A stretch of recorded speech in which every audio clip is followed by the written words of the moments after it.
말씀의 제목은 세우신 분의 마음이라는 제목을 가지고 하나님 말씀 나누겠습니다. 우리는 하나님께서 우리를 부르시고 세우신 하나님의 거룩한 백성들입니다. 누구는 성도로, 누구는 집사로, 권사로, 안수집사로, 장로로, 또 누구는 목사로 부르셔서 그 직무를 통해서 해야 할 일들을 정하시고 하나님 마음을 깨달아 하나님의 사랑을 전하는 일로 당신의 백성들을 불러주신 거예요. 이 일은 구약의 성막으로부터 시작하여 다윗과 솔로몬의 성전으로, 그리고 신약에서 초대교회를 지나서 오늘날의 교회에 이르기까지 전해진 하나님의 거룩한 방법입니다. 당신의 몸된 교회를 세워갈 임직자를 세울 때 하나님은 하나님 한 사람 한 사람을 부르셔서 그 일을 그들에게 맡겨주신 거예요. 그런데 그 하나님의 맡김에 거룩한 하나님의 기준이 있어요. 오늘 그 이야기를 함께 나누려고 합니다. 하나님이 도대체 누구를 부르시고 누구를 세우시고 누구에게 그 일을 맡기시냐는 거예요. 첫째는 우리의 예상과 달리 하나님은 절대로 잘난 사람이 아니라 못난 사람 순으로 하나님이 부르십니다. 이것은 사실이에요. 신약의 바울의 고백을 통해서 우리가 알 수 있어요. 보십시오. 다메섹 도상에서 주님이 직접 바울을 부르십니다. 바울을 부르시면서 우리가 흔히 그렇게 생각하죠. 얼마나 훌륭하면 주님이 직접 부르셨을까. 그런데 정작 당사자인 바울은 그렇게 생각하지 않았어요.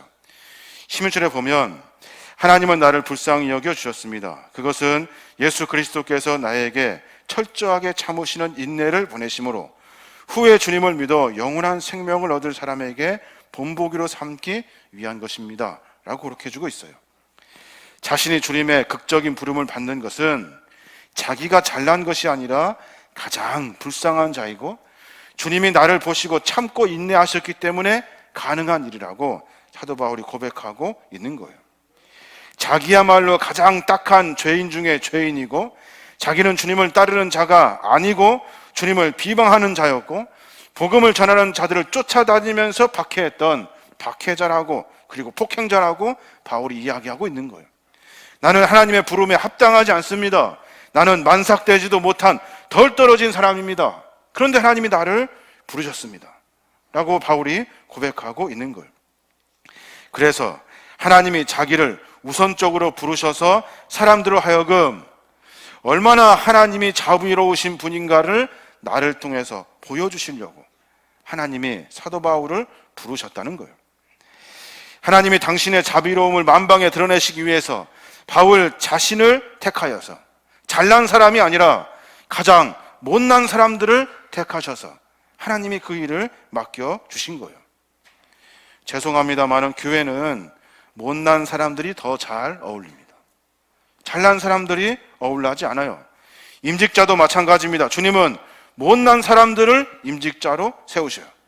그래서 잘나고 똑똑한 사람들을 무색하게 하시려는 것이 주님의 방법이에요. 주님은 우상을 깎아서 밥 빌어먹고 사는 아브라함을 부르셔서 믿음의 조상으로 삼으셨어요. 주님은 맨날 시기하고 욕심내고 형의 장자권을 사기치듯이 팥죽 한 그릇에 사가지고 축복을 가로챈 사기꾼 야곱을 들어가지고 이스라엘의 민족을 이루셨어요. 형들에게 미움받아 종으로 살고 있는 요셉을 통하여 하나님은 그들이 하나님의 거룩한 백성의 나라가 될 수 있도록 그 일을 그에게 맡겨주셨어요. 주님의 제자들 어떻습니까? 돈 쫓아다니며 자기 스승을 팔았던 제자들, 욕심 쫓아 자기 목숨 부지하려고 주님이 어려움 당하는 그 순간에 모두가 다 도망갔던 그 12명의 제자를, 그 부족한 자들을, 자존심도 없고 줏대도 없고 의리도 없는 그 사람들을 하나님이 그들을 부르셔서 하나님의 거룩한 복음의 사역을 맡겨주신 거예요. 주님이 저런 사람도 택해서 권사를 만드셨고 저런 사람들을 택해서 안수집사 세우신 거고 저런 사람들을 세워서 장로로 세우신 거예요. 이게 하나님의 원리예요. 그런데 하나님은 그들을 통해서 하나님 나라를 세우시는 일들을 감당하십니다. 세상 사람들을 볼 때 형편없는 사람이지만 하나님의 나라는 연약한 자들, 부족한 자들, 세워지지 않는 사람들을 통해서 하나님의 거룩한 나라를 만들어 가시는 거예요. 바울은 자기 자신을 이야기할 때 죄인 중에 괴수라고 말합니다. 괴수가 뭐예요? 괴수는 우두머리라는 말이에요. 죄인 중에 최고 우두머리. 바울이 부를 때는 주님을 전하는 순교자 그 스데반이 순교했던 직후에 하나님이 바울을 부르셔요. 하나님이 그런 사람들을 왜 부르셨을까? 숭악한 사람을 왜 부르셨을까? 생각해보면 제 아무리 똑똑하고 능력 있다고 해도 생각해봐라. 네가 하는 일은 고작 사람 죽이는 일밖에 없었어 라는 사실을 바울로 하여금 깨닫게 하시기 위해서 스데반을 돌로 쳐 죽인 살인자를 하나님이 그 뒤에 그를 불러주신 거예요. 그래서 사랑하는 여러분, 하나님의 부름을 받는 사람은 다 부족합니다. 다 연약합니다. 세상 사람들이 볼 때는 아무것도 아닙니다. 고린도서 1장 26절에 그렇게 말해요. 형제 여러분, 하나님이 여러분을 부르셨을 때 여러분이 어떠했는지를 한번 생각해 보십시오. 인간적으로 볼 때 여러분 가운데는 지혜로운 사람이 많지 않고 유능한 사람도 많지 않으며 가문이 좋은 사람도 많지 않았습니다.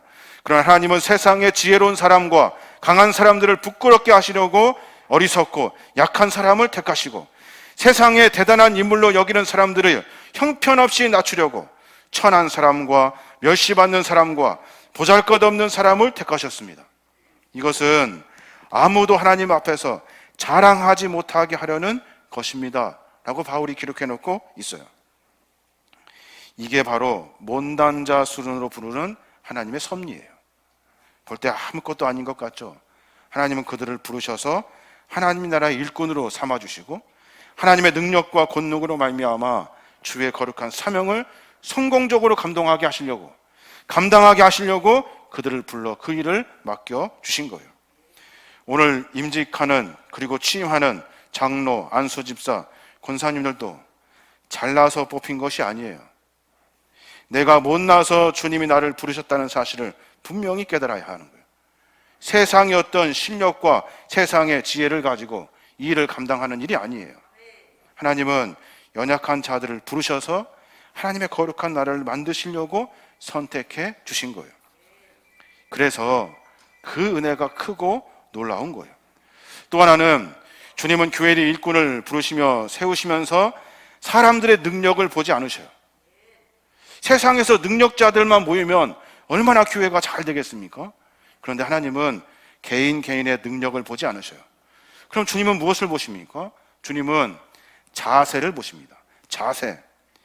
임직자들에게 주님이 남다른 능력을 기대하실 것이라 생각하여 내가 이제 세상에 내가 가지고 있는 어떤 재주와 재능을 가지고 헌신하고 봉사하겠다라고 생각한다면 큰 착각이에요. 주님은 여러분이 가지고 있는 능력을 가지고 일하실 생각이 없으셔요. 주님은 여러분이 가진 능력을 빌려가지고 주의 나라를 만들려고 하시지 않으셔요. 주님은 능력이신 분이시거든요. 주님이 원하시는 것은 자세를 원해요. 자세. 스데반 집사가 믿음과 성령이 충만했고 지혜가 충만했습니다. 그런데 그 능력을 받았음에도 금방 돌에 맞아 죽고 말아요. 스데반을 통해서 우리가 배워야 될 것은 뭘까요? 하나님이 그에게 능력, 이런 능력, 저런 능력을 주셨다가 아니라 마지막 죽는 날까지 스데반이 하나님을 쳐다보고 있었던 그 눈빛, 하나님을 향하여 내가 내 목숨을 바치겠다는 거룩한 그의 각오의 자세들, 그 이야기들이 우리의 삶 가운데 흘러내리고 있는 거예요. 주여, 이 죄를 저들에게 돌리지 마십시오. 용서하고 사랑하는 끝까지 그들을 붙드는 천사의 마음의 자세, 그 자세를 스데반을 통해서 우리가 엿볼 수 있는 거예요. 주님 말씀하시죠. 자기를 부인하고 자기 십자가를 지라.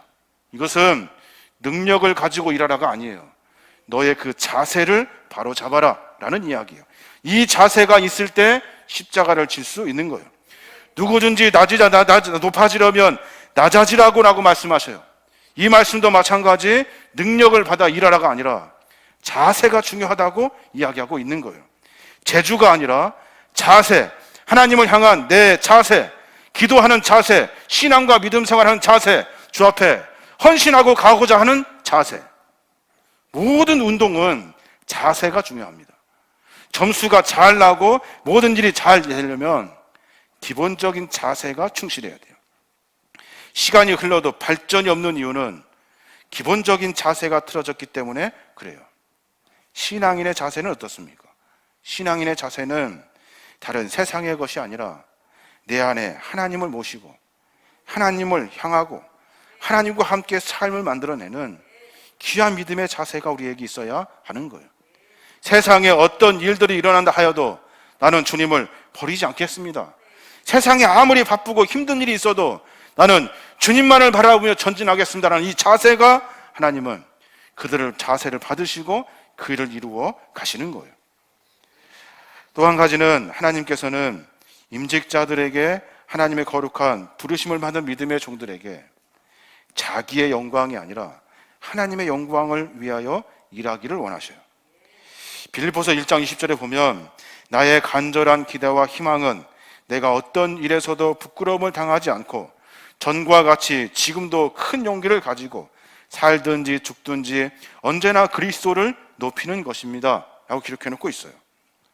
나에게 기대와 희망이 있다면 내가 살든지 죽든지 주를 높이는 것이 내 기대와 소망입니다 라고 기록해 놓고 있는 거예요.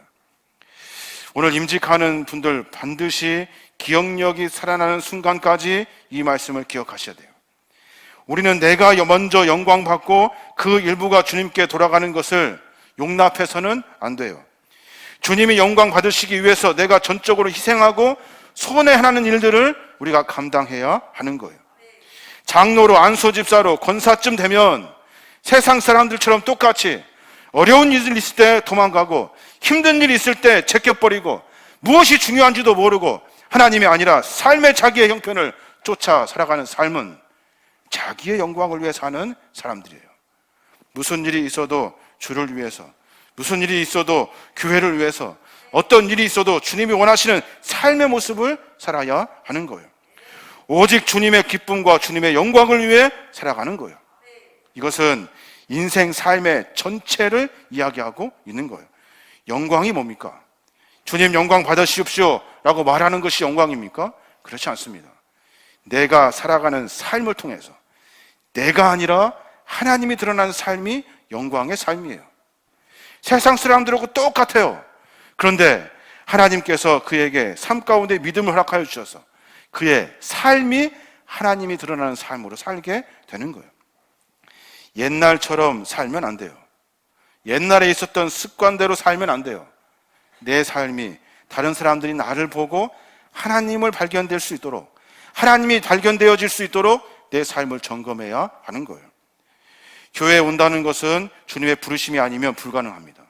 이 공간은 영적인 공간이에요.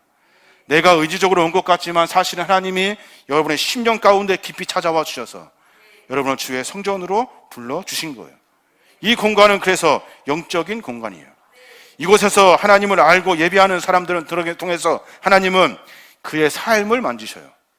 그의 삶을 고쳐내게 하심으로 말미암아 그를 통해서 하나님이 다른 사람들이 발견될 수 있도록 삶을 만들어 가시는 거예요.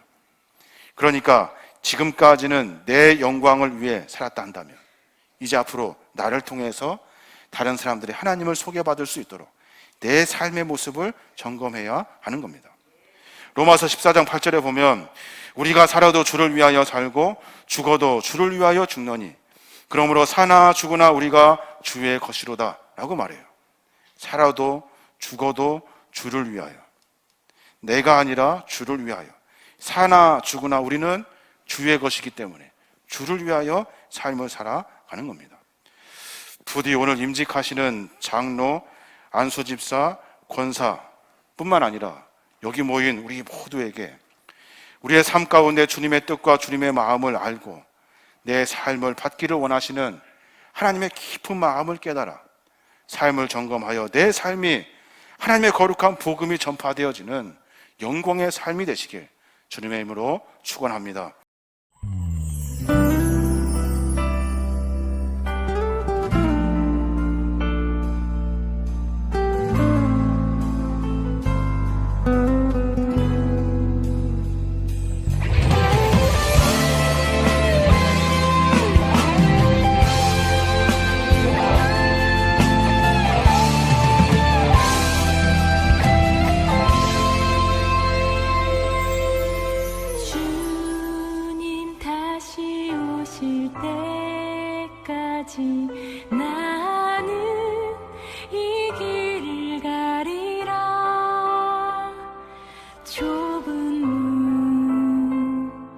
좁은